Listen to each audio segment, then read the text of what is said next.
Welcome back, everybody. We are in our final content-heavy module for the literacy education course prepared by East Carolina University for Teach for America. We're going to be looking at reading in the content areas. In every single teacher's classroom, content is taught. This may seem obvious, but I think it bears mentioning because, as with all of our topics, there are many ways to approach literacy in the content areas. We're going to be deeply diving into something called disciplinary literacy. It's a perspective on how to handle literacy in the content areas. I can't give you guys 900 strategies. I wish I could, so we're going to focus really well on one. Now, there is this concept that is bandied about a lot that you start off learning to read and then you read to learn. I do not like this sentence. I do not like this phrase. Students are always learning to read and they are always reading to learn. Reading is not a finite skill. It is an unbounded skill. Even as a college professor, I'm continually learning how to refine my reading skills, refine my writing skills, and become a better, more efficient, more creative, any of those things. I can always get better at my reading. And the second you start reading, you learn through what you're reading. It might not be in the same proportions and it might not be in the same ways, but we are always doing both. So getting that out of the way. When you start to teach content to your students, there is a specific way to think about those issues. Generally speaking, there are two really big ways, much like there were the two big sides in the reading wars. One way is to think of reading is reading is reading. So if you know the comprehension strategies and you know vocabulary strategies in general, you're good and you can translate them anywhere. And to a certain extent, I 100% agree with that, but only to a certain extent. Because there is also something to be said for what's called disciplinary literacy. Now that's a theory of literacy focused on the idea that we are always reading and writing for specific purpose. Authors create text based on the purposes. They use structures in their texts based on the purposes. They include design elements based on their purposes and choices, etc., etc. And as a reader, if you understand in general the way that different purposes shape texts, then when you read those texts, you'll understand those texts in easier ways. In practice, it can be really complicated, but by and large, the focus is going to be on understanding the way disciplines approach text creation and how that can open up textual understanding for students. Okay, if you have, at this point, because I've thrown a lot at you over this course to begin with, and now we're into something even crazier. I mean, last module, we talked about multimodality and what could be considered a text. And I've really been pushing the boundaries and hoping to get you to open up and think about literacy in really different ways. And so you might be feeling about this the same way you're feeling about that. I would like to set some of your minds at ease that this is not new, nor is it fangled. It's not crazy. It's not out there. And here is why. I'm going to read to you guys an excerpt from the, let me make sure I say this correctly, the report of the National Committee on Reading. So let me just read you a couple of paragraphs. A partial solution of the problem of training pupils to read effectively lies in the cultivation of appropriate reading habits in every school subject and activity. Just as spelling and language habits must be emphasized in every subject, so essential reading habits must be cultivated in the study of literature, arithmetic, history, geography, and other content subjects. Each subject, in addition to the general habits employed in reading, requires specific skills peculiar to its purposes and subject matter. Notice, there are general reading skills, but every subject has its own little set of skills that are more emphasized and used more fluidly. I'm going to skip just a couple of paragraphs. They talk about calling attention to the situations in which certain types of reading work arise, and we get to this section showing how the reading which pupils do in the study of various subjects contributes to the development of interests and abilities. The study of every subject requires the use of not only the essential reading habits, but also of the additional specific skills. These skills depend upon the nature of the subject matter and upon the purposes for which it is read. For example, pupils comprehend geography problems and arithmetic problems by means of very different reading habits. Furthermore, geography material is read differently when one is vicariously enjoying life in the tropics than when getting ready for a geography examination. Perhaps the most important of purposes for which pupils read is that of extending experience in various fields of interest. The classroom can contribute to this purpose only as it stimulates pupils to read extensively and with enjoyment. So, that is the report of the National Committee on Reading. There's the cover. And if you are concerned, this cover looks pretty old, but let me bring this up for you. That was written in 1925. So in 1925, if you remember all the times I'm not going to make you watch it again, but the little graphic I have of when we started in the 1920s to change how we dealt with schooling, that was this time period. And through every single iteration and cycle, there have always been parts of the educational community trying to emphasize that reading in different subject areas is in some ways different. And if you give students support in how those differences are translated into the things they read, they will be better readers in those areas. So this has been a call for a long time. Now, let me just get back to my other thing. So what do I mean by disciplinary literacy? So literacy, as we've talked about before, it's a set of practices used to comprehend, respond to, and create text. Discipline, and if your main exposure to this word is behavioral, that's not what we're talking about. We're not talking about disciplining students.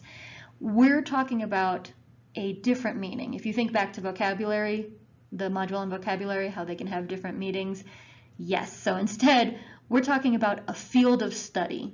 So a discipline is a field of study. So we're looking at the ways people practice literacy, so the practices that are used to respond, comprehend, and create texts within a field of study. And the rules or system of rules that sort of surround that. Now, it may be easy to think of disciplines as having a lot in common with content areas in elementary school or subject areas in high school, science, mathematics, history, and English language arts. Those are like the big four.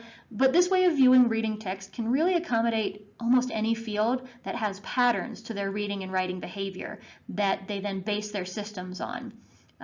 Art historians will function very differently from artists. So even though art could be considered a discipline, even within that discipline there could be variety, and understanding that variety could be helpful. Mathematicians will write very differently from novelists, who will write very differently from scientists. And it can be an esoteric idea until we start getting into some concrete examples. So let's do that. We're going to preview a text. Previewing a text is a common tool that teachers use as a starting activity before diving into a disciplinary or subject area text. And the goal of doing that is to better understand what the text is going to be about. Our goal in this activity is to better understand differences from a disciplinary perspective, how you might view previewing a text very differently in different content areas. I always like to give credit where credit is due. This is an activity that I am stealing pretty much directly word for word from Moji. I have actually linked in our Canvas course optional readings the talk where she does the same activity with a group of people. And so I just want to give her a little bit of credit. So let's talk about what we might expect a book to be about. We're previewing a text, and this is the name. So here in our thought experiment, let's assume that I am working on a project. I'm working on a project for a history class on U.S. immigration policies. So I see this spine, a nation of immigrants, and I am like, yes, immigrants, immigration, I'm looking for U.S. policy. Let's see, what could it be about? I'm going to pause and be quiet for a second to give you time to think, and then I'll share my thoughts.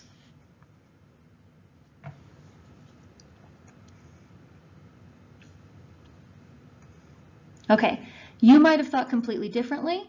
That's totally okay. I'm just going to do a think aloud to show you how you might think about this text. So, I know that the U.S. is a nation primarily comprised of immigrants. I will assume that the nation of immigrants is the United States. But what part? Is it about the U.S. starting as a British colony when everyone came over in the first place? Is it about Ellis Island? Is it a commentary on our current issues with the border and refugees and other struggles that we're having? I'm not really sure. I look at the library sticker. I look at the little Dewey Decimal sticker, and I see that it was written in 1958. Okay, so I'm going to update my thinking just a little bit. The book has been written in 1958. So my idea that it could be about our current border situation, not going to work. Definitely not about that. Could still be about refugees, but instead of the Syrian refugees I had been imagining, maybe they're Jewish refugees, still on the aftermath of World War II. A little late for that, but books can take a long time to write, and I'm still not sure. I really need some more information. So I pull the book out, and this is the cover that I see. Well, this is interesting. It's probably not about British colonies like I was thinking about, because that dress is completely wrong. However, it could still be about Ellis Island or about people who immigrated after World War II. I am not a clothing expert. All I know is that this isn't what was worn a really, really long time ago, nor is it what was worn really contemporarily. So let's see, how else am I going to get information really quickly and really easily as I preview the text to decide if I want to dig deeper? Oh, I notice there's 2 copies of this book. There's another copy of the book, except it has this cover, A Nation of Immigrants. And now I know that it was written by John F. Kennedy.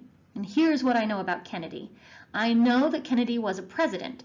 So if he's going to be writing about immigration, it really might be about the policies we had as the United States for immigration. That would be great. That's really in line with what I was hoping to learn about. I do also know that Kennedy, relatively famously, was from a Catholic and an Irish Catholic upbringing. So this could be very specific. It could be about Irish immigrants. I'm going to need to dig deeper if I really want to figure it out. So I'm going to open up the book and take a look at the table of contents. Now I take a look at this and I see A Nation of Nations, Why They Came, Waves of Immigration, the Immigrant Contribution, and oh, look at that, Chapter 6, Immigration Policy. Fantastic. This is a book I need to read. I thought about it in a very different way than the text we're about to look at, which is a science text. Okay, so let's say I am a scientist and I want to learn about the way that volcanoes have shaped the lands in the Pacific Islands. I read the title of this, Late Pleistocene Volcanic Deposits Near the Valley of 10,000 Smokes, Katmai National Park, Alaska. I expect this book to be about exactly what that title says. This is common with scientific text. There are not mysteries. There's no obfuscation with the title. There's no flexibility in what the book could be about. It is fairly clear. And because my expectations for a science text are very different, I would be shocked, out of the water shocked, if I opened up this text and saw anything different than what exactly it says in the title. If it had some large section on other volcanoes, I would be surprised.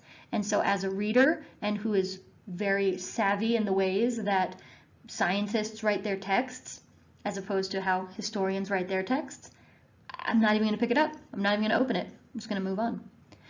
So do you see how even at just this one tiny level, and you'll learn a lot more about this as you go through the readings and watch the videos for this week, just at this one tiny level, previewing a text, I'm going to do it very differently.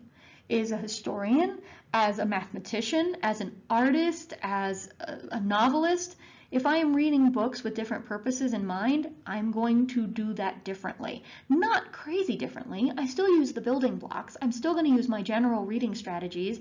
I'm going to decode. I'm going to want to monitor my comprehension. I'm going to want to determine what's important. Of course, When we determine importance, as we said, that's very purpose-driven. So the ways to do that will be associated with the texts, which are associated with the people who wrote them, who are organized into these disciplines, into these fields of study, who make choices based on those fields of study that then are reflected in the text. It's a complicated issue. I hope I was able to explain it relatively well. What you should do next: read 2 required readings and watch a required video. Then you're going to have a text set activity. What this is going to be is a group of texts that are all about the same topic, but they are targeting different disciplinary needs. So they are written in very different ways, even though they are about the same thing, and you're going to do an activity with those texts to examine those differences and then reflect on those differences. Then you take the quiz, and you move on to our very last concluding module, and the course will very sadly be coming to a close soon. Have a great week. Wish you luck. Again, if you have any questions, any concerns, please make sure you're reaching out to your instructors, and have a good one.